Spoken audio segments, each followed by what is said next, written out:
যে ব্যক্তি নিজেকে আল্লাহওয়ালা বানাইতে চায়, যে ব্যক্তি নিজেকে মুত্তাকি বানাইতে চায়, যে ব্যক্তি নিজেকে জান্নাতি বানাইতে চায়, যে ব্যক্তি আল্লাহর রাস্তার কোন আল্লাহওয়ালা বুজুর্গের সান্নিধ্যে মুরিদ হয়, সালেক হয়, তাজকিয়া আত্মশুদ্ধি করতে চায়, নিজের জীবন ভেতর বাহির সুন্দর করতে চায়, এই সব কিছু সুন্দরভাবে যেন তার মধ্যে আসে এবং পুরা ইসলাম মানা, খেয়াল করেন কথা, পুরা ইসলাম মানা তার জন্য যদি সহজ হতে হয় তাহলে তাকে 6টি আমলে অভ্যস্ত হইতে হবে।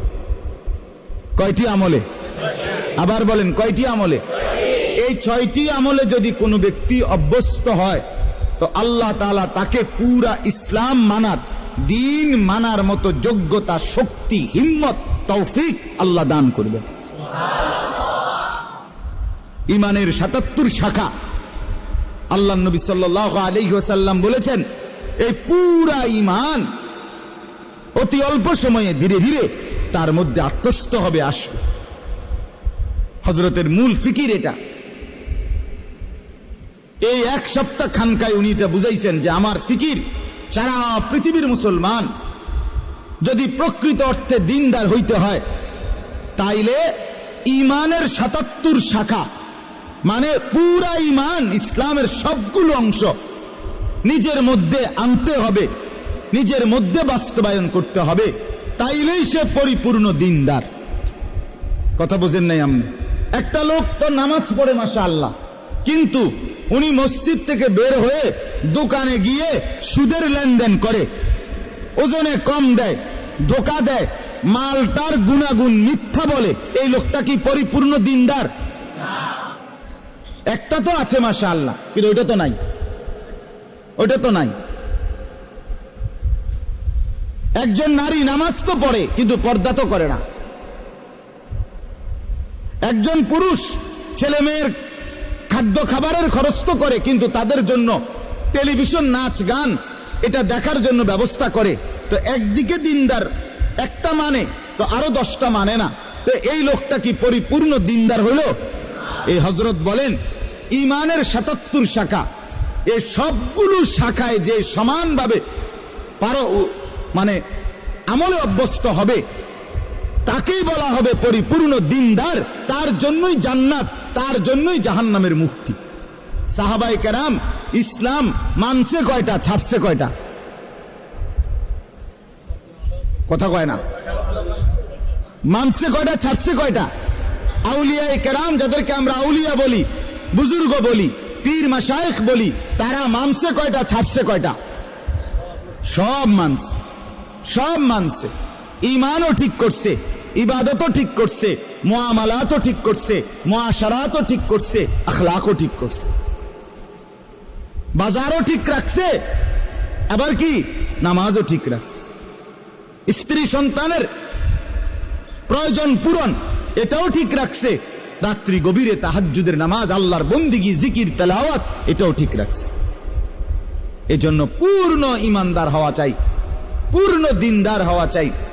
আমি বাপ কত সময় আপনারা আমার মুখে শুনছেন এই কথাটা, আমি প্রায় বলি যে ও আল্লাহর বান্দারা, বাবা, চাচা, মুরব্বীরা অনেকেই বলে এখন আর বয়স শেষ, 60-70 বছর হয়ে গেছে, ছেলে ফেলে যায়, মোটামুটি লাইন ফাইন করছি, অন আল্লাহ আল্লাহ করে কোন রকম মরে গেলে হয়েছে, মরলেই হয়েছে, কবরে যাওয়ানোর বাকি আর না। আমি সব সময় বলি যে বাপ, কোন রকম কবরে যাইয়েন না, কোন রকম প্রয়োজনে চেষ্টা করেন আর কিছুদিন বেঁচে থাকতে। সান যে দুনিয়া থাকতে পারেননি, প্রয়োজনে জি পুত্রে বলেন যে টাঙ্গাইয়া তুই তো কোনানে আমনে রে, যাতে আপনি না মরেন। কারণ কোন রকমে মরলে বিপদ আছে, কোন রকম বাঁচলে তারপরও যাই পারেন আপেল মালটা আরো কিছু খাইতেন পারবেন, কিন্তু কোন রকম মরলে ফেরেশতার ফিরায় কবরে আপনি থাকতে পারতেন না। ঠিক কিনা বলেন না কেন? আল্লাহ কি আপনারে আমারে কোন রকম কবরে যাইতে কইছে? তো আপনি দি কোন রকম যাওয়ানোর লাইন ধরছেন। ওয়ালা তামুতুন্না ইল্লা ওয়া আনতুম মুসলিমুন, এর মানে কি পূর্ণ মুসলমান না হয়ে মৃত্যুবরণ করো না। তা আপনি দি কোন রকম রব্বুল আলামিন বলেন, ইয়া আইয়ুহাল্লাযীনা আমানু দুখুলু ফিস-সিলমি কাফা, হে ঈমানদার মুমিন, পুরাপুরি ইসলামের মধ্যে পরিপূর্ণভাবে প্রবেশ করো। দূর একটা আছে 10টা নাই, 10টা আছে 20টা নাই, এমন আপনি যদি বলেন আমি পারবো, পারবেন, আপনি পারবেন, আপনি মানুষ, আপনি গরু ছাগল না। মানুষ পারবে বলেই আল্লাহ তাআলা মানুষের জন্যই বিধান দিচ্ছেন, ঠিক কিনা বলেন?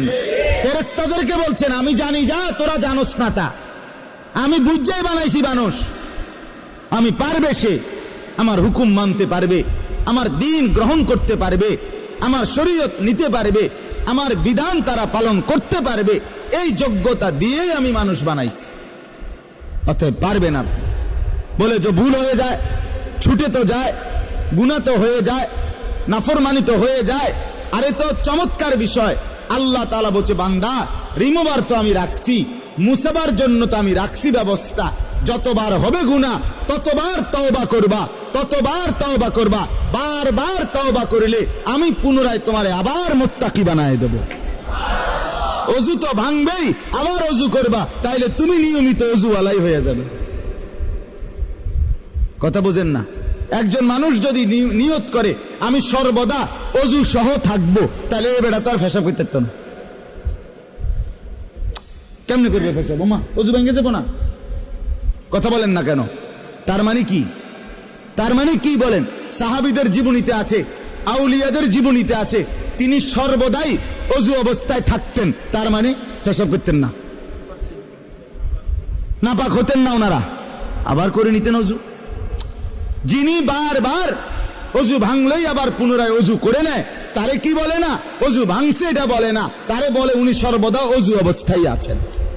যে গুনাহ হলেই মাফ চেয়ে নেয়, তওবা করে নেয়, আবার ছেড়ে দেয়, আর করবে না ওয়াদা দেয়, আবার চেষ্টা করে গুনাহ আর করব না, আল্লাহ তাআলা বলে তুমি মুত্তাকি থাকবা, তুমি আল্লাহওয়ালাই থাকবা, তুমি জান্নাতি হইবা। তো আর সমস্যা কি? তার সমস্যা কি? 1000বারও যদি তওবা ভেঙে যায় আবার করো, আবার ফিরো। এজন্য বাপ আমরা প্রত্যেকেই পুরা দিন মানতে হবে, ইমানের 77 শাখা সবগুলো মানতে হবে, পুরা দিনদার হইতে হবে। আর এর জন্য বিশেষ শক্তি সঞ্চয়ের জন্য, শরীরের মধ্যে ভিটামিন শক্তি আনয়নের জন্য 6টা জিনিস লাগবে। 1 নাম্বার, এই 10 আয়াতের আলোকে বলতেছি, 1 নাম্বার হলো কিয়ামুল লাইল, তাহাজ্জুদ নামাজ, রাত্রিকালীন নামাজে অভ্যস্ত হইতে হবে। যে ব্যক্তি তাহাজ্জুদ নামাজে অভ্যস্ত হবে, রাতের প্রথম অংশে হোক, রাতের মাঝখানের অংশে হোক, রাতের শেষাংশে হোক, তাহাজ্জুদের নামাজে যে অভ্যস্ত, আল্লাহ তাআলা তার কলজার ভিতরে অসাধারণ শক্তি এবং পাওয়ার দান করে, ফলে সে নেক আমলে অভ্যস্ত হয়, গুনাহ ছাড়তে তার জন্য সহজ হয়। আলাইকুম বিকিয়ামিল লাইল ফাইন্নাহু দাআবুস সালিহিনা ক্বাবলাকুম ওয়া হুয়া কুরবাতুন লাকুম ইলা রাব্বিকুম ওয়া মুকাফফিরাতুন লিস-সাইয়্যাত ওয়া মানহাতুন আনিল ইসম। আল্লাহর নবী বলেন সব সময় আমার উম্মত তাহাজ্জুদ নামাজ পড়িও। আল্লাহর নবী বলেন কেন? যেহেতু এটা আমার আগে আদম থেকে নিয়ে যত নেককার মানুষ ছিলেন প্রত্যেকের আমল ছিল। কেন পড়ো? যেহেতু তাহাজ্জুদ নামাজে বান্দা আল্লাহর সবচেয়ে ঘনিষ্ঠ হয়। আর কেন? যেহেতু তাহাজ্জুদ নামাজ বান্দার রাশি রাশি গুনাহ মাফ করে দেয়। আর কেন? যেহেতু তাহাজ্জুদ নামাজ বান্দাকে গুনাহ থেকে বিরত রাখে। এই 1 নাম্বার আমল কি বলেন? এখন যদি বলেন যে হুজুর নামাজে তো পড়ি না, তো নামাজ পড়েন, 5 ওয়াক্ত নামাজে অভ্যস্ত হন, তার সাথে সাথে তাহাজ্জুদ নামাজ পড়েন। 4 রাকাতই হোক, 8 রাকাতই হোক, 2 রাকাতই হোক, অল্প অল্প করে যারা আলহামদুলিল্লাহ নামাজি আছেন নিয়মিত, আপনারা প্রত্যেকেই তাহাজ্জুদ নামাজে অভ্যস্ত হন। তাহাজ্জুদ নামাজের সর্বোত্তম সময় হলো কিছুক্ষণ ঘুমাইয়া এরপরে উঠে পড়া, এটা হলো সর্বোত্তম। বাকি সমস্ত ওলামায়ে কেরামের মতামত এটা যে যদি কেউ কষ্ট হয় নাই পারে কোনোভাবে, তাহলে কমপক্ষে যদি এশার নামাজ আদায় করার পরে সে যদি ঘুমানোর আগেও তাহাজ্জুদ নামাজের নিয়তে 4 রাকাত 6 রাকাত 8 রাকাত নামাজ পড়ে নেয়, তো আশা করা যায় আল্লাহ তাআলা তাকেও তাহাজ্জুদের নিয়ামত দান করবেন। ঠিক আছে না? ইনশাআল্লাহ চেষ্টা করবেন, চেষ্টা করবেন। 2 নাম্বার, কোরআনুল কারীমের বেশি বেশি তেলাওয়াত, সহজভাবে, সুন্দরভাবে, বিশুদ্ধভাবে, সঠিকভাবে, একবারে মনের মধ্যে আল্লাহ তাআলার মহব্বত আর ভালোবাসা নিয়ে, অর্থাৎ বিশুদ্ধ কোরআন তেলাওয়াত, তারতিলুল কোরআন। 2 নাম্বার কি বলেন না? না শুধু কোরআন তেলাওয়াত করলে হইতো না, বিশুদ্ধ কোরআন তেলাওয়াত। বলেন 2 নাম্বার কি? যার বিশুদ্ধ নাই, বিশুদ্ধ করতে হবে। আমি ওনার এই বয়স কি আসেনি, কোন বয়স নাই? কি কথা কোন বয়স নাই আপনার? এসব বললে হইতো না। তাইলে কি 2 নাম্বার আমল কি বলেন? এই কোরআন তেলাওয়াতের বরকতে আল্লাহ তাআলা ওই ব্যক্তির মধ্যে ইসলাম মানা সহজ করে দিবেন, গুনাহ ছাড়া সহজ করে দিবেন। গুনাহ ছাড়তেই মন চাই, আমল করতেই মন চাই। সুবহানাল্লাহ। বলেন 1 নাম্বার কি? সবাই বলেন। 2 নাম্বার কি? 3 নাম্বার আল্লাহ তাআলার জিকির। ওয়াযকুর ইসমা রাব্বিক। 3 নাম্বার আল্লাহ তাআলার জিকির। সকাল বিকাল দুপুর সন্ধ্যা দাঁড়িয়ে বসে শুয়ে হর হালাতে আল্লাহকে ডাকা, জবানে সবসময় আল্লাহকে ডাকা। সুবহানাল্লাহ, আলহামদুলিল্লাহ, আল্লাহু আকবার, লা ইলাহা ইল্লাল্লাহ, সুবহানাল্লাহ, আলহামদুলিল্লাহ, আল্লাহু আকবার, লা ইলাহা ইল্লাল্লাহ, সুবহানাল্লাহ, আলহামদুলিল্লাহ, আল্লাহু আকবার, লা ইলাহা ইল্লাল্লাহ, আস্তাগফিরুল্লাহ, আস্তাগফিরুল্লাহ, আস্তাগফিরুল্লাহ, আস্তাগফিরুল্লাহ, আস্তাগফিরুল্লাহ, আস্তাগফিরুল্লাহ, সাল্লাল্লাহু আলাইহি ওয়াসাল্লাম, সাল্লাল্লাহু আলাইহি ওয়াসাল্লাম, সাল্লাল্লাহু আলাইহি ওয়াসাল্লাম, সাল্লাল্লাহু আলাইহি ওয়াসাল্লাম। আমার বাপ মনোযোগ দিয়া মহব্বতের সাথে হাঙ্গামা না কইরা, বিরাট বড় মজমার দরকার নাই, আপনি একলাই চুপচাপ কোনো ওই হুল্লুর মানে একারে হেসকানি না কইরা নীরবে সুন্দর করে কিছুক্ষণ এরকম জিকির করতে থাকেন, খোদার কসম জিহ্বাটাই মধু হয়ে যাবে, জবান শিরি হয়ে যাবে, মধু হয়ে যাবে, মধু। কলিজা আলোকিত হয়ে যাবে। কিছুক্ষণ পরে অনুভব হবে দিল আমার নূরানি হয়ে গেছে, আলোকিত হয়ে গেছে, দিল শান্ত হয়ে যাবে, পেরেশানি দূর হয়ে যাবে। তাহলে 1 নাম্বার কি বলেন? 2 নাম্বার কি? বিশুদ্ধ কোরআন তেলাওয়াত। 3 নাম্বার কি? জিকির। আল্লাহ তাআলার জিকির করবেন তো ইনশাআল্লাহ? চেষ্টা করবেন। ছেলেরা বাপ তোমরাও চেষ্টা করো, গাফলতি করো না ভাই। কোরআন পড়তে শেখো, পড়তে শেখো। তুমি মুসলমানের সন্তান, তুমি কোরআন পড়ো ভাইয়া। এই বাংলা, অঙ্ক, ইংরেজি, পদার্থ, জীববিজ্ঞান এগুলো হাসরের ময়দানে জিজ্ঞেস করবেন, তো কোরআন জিজ্ঞেস করবে, কোরআন সুপারিশ করবে। নবীজি বলছে ওইগুলোকে বাদ দেওয়ার কথা বলি না, ওগুলো দুনিয়া চলবে, কিন্তু কোরআন দুনিয়াও চলবে, আখিরাতও চলবে। আল্লাহ নবী সাল্লাল্লাহু আলাইহি সাল্লাম বলেন আসসিয়াম ওয়াল কোরআন ইয়াশফাআন লিল আবদ। রমজানের রোজা আর আল্লাহ তাআলার কোরআন তিলাওয়াত সরাসরি আল্লাহর বান্দার জন্য আল্লাহর কাছে সুপারিশ করবে। রোজা বলবে আল্লাহ দিনটা তারে আমি অভুক্ত রাখছি, আর কোরআন বলবে আল্লাহ রাতটা তারে আমি তেলাওয়াতে ব্যস্ত রাখছি, তারে এখন কেমনে শাস্তি দিবেন? আল্লাহ বলে বাবুরে তোমরা যেহেতু দুইজন দুইখানে চাপ দিছ, যাও দিলাম, মাফ করে দিলাম। তাহলে 1 নাম্বার হলো কিয়ামুল লাইল। এই আমলটার মূলত নাম হলো কিয়ামুল লাইল, তাহাজ্জুদ। 2 নাম্বার কি? বিশুদ্ধ কোরআন তেলাওয়াত। 3 নাম্বার কি? এই 3টা হলো অঙ্গ প্রত্যঙ্গ দিয়ে করা, মানে বাহ্যিক। জিকির করবেন কি দিয়া?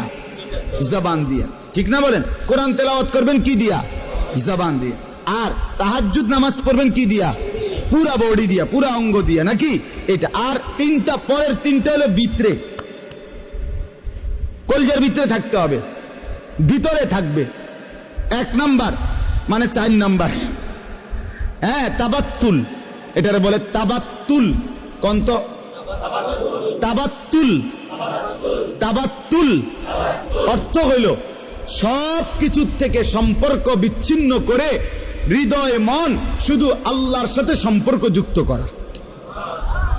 দিল আমার শুধু আল্লাহকে ডাকে, মন আমার শুধু আল্লাহকে ডাকে, ভাবনা আমার শুধু আল্লাহকে নিয়ে, আমার চাওয়া পাওয়া সব আমার আল্লাহর কাছে, আমার আবেগ অনুভূতি সব আমার আল্লাহর কাছে। দুনিয়ার কাছে আমি কিছুই চাই না, যা চাই, যা পাবো মনে করি সব আমার আল্লাহর কাছে। অন্তর আল্লাহর সাথে কি করা? সম্পর্কিত। ও তাবাত্তাল ইলাইহি তাবতীলা, তাবাত্তুল। এইটা, এই 4 নাম্বার হলো অন্তরকে আল্লাহর সাথে কি করা? সম্পৃক্ত করা। বলে এটাকে সারাক্ষণ সম্ভব? একটু একটু করে বাড়ান, অল্প অল্প করে বাড়ান, আস্তে আস্তে বাড়ান, আল্লাহ তৌফিক দান করেন। 5 নাম্বার মানে 2 নাম্বার। 5 নাম্বার হলো আল্লাহ তাআলার উপরে সর্বাবস্থায় তাওয়াক্কুল। কার উপরে? তাওয়াক্কুল, ভরসা। ভরসা কার উপরে? রব্বুল মাশরিকি ওয়াল মাগরিব লা ইলাহা ইল্লা হুয়া ফাত্তাখিযহু ওয়াকিলা। এই যে আল্লাহকেই একমাত্র ওয়াকিল, অভিভাবক বা আশা ভরসার কেন্দ্রস্থল শুধুই কাকে বানানো? তাহলে অন্তরে সর্বদা কার উপরে ভরসা করা? 6 নাম্বার সবর করা। অসবির আলা মা ইয়াকুলুন, সর্বাবস্থায় সুখে থাকি দুঃখে থাকি, হ্যাঁ, দিলের মধ্যে থাকবে আমার আল্লাহ আছে, আমি আমার আল্লাহর উপরেই ধৈর্য ধারণ করলাম। তাইলে বলেন, তিনটা, পরের তিনটা হইল আল্লাহর সাথে অন্তরকে সম্পর্কিত করা। 2 নাম্বার আল্লাহর উপরেই ভরসা করা। 3 নাম্বার সর্বাবস্থায় কি করা? আরবি নামগুলো কোন? তাবাত্তুল, তাওয়াক্কুল, সবর। তাবাত্তুল, তাওয়াক্কুল, সবর। তাবাত্তুল, তাওয়াক্কুল, সবর। 1 নাম্বার কিয়ামুল লাইল, 2 নাম্বার তারতিলুল কোরআন, 3 নাম্বার জিকির, 4 নাম্বার তাবাত্তুল, 5 নাম্বার তাওয়াক্কুল, 6 নাম্বার সবর। 3টা বাহিরে, 3টা ভিতরে। এই 6টা পুরো ইসলাম না, মানে এই 6টায় অভ্যস্ত হইলে বাকিগুলো আস্তে কান টানলে মাথা আসে, সহজ হয়ে যাবে, সহজ হয়ে যাবে। বিশেষ করে তাহাজ্জুদ নামাজ, বিশেষ করে কোরআন তিলাওয়াত, আল্লাহ তাআলার জিকির, এই 3 আমল যখন চালু থাকবে ধীরে ধীরে মজাই লাগবে, অন্তর নূর হবে, আমল করতেই মন চাইবে, গুনাহ দেখলেই ঘৃণা লাগবে, গুনাহ দেখলেই অপছন্দ লাগবে। আল্লাহ তাআলা আমাদেরকে তৌফিক দান করেন। আমার শায়েখ আল্লামা মুফতি মুশতাকুন নবী সাহেবের একটা সুন্দর কথা শুনাই। আমার দেখা, আমার হযরত আল্লামা মুফতি মুশতাকুন নবী সাহেব খুব বেশি জিকির করে, উনি একেবারে বেশি জিকির করে। ওনার যদি আপনি 100 না 1000 বয়ান শুনেন, তো 1000 বয়ান এই শুনবেন উনি কিসের কথা কইছে। বয়ানও করে জিকির, নিজেও করে জিকির।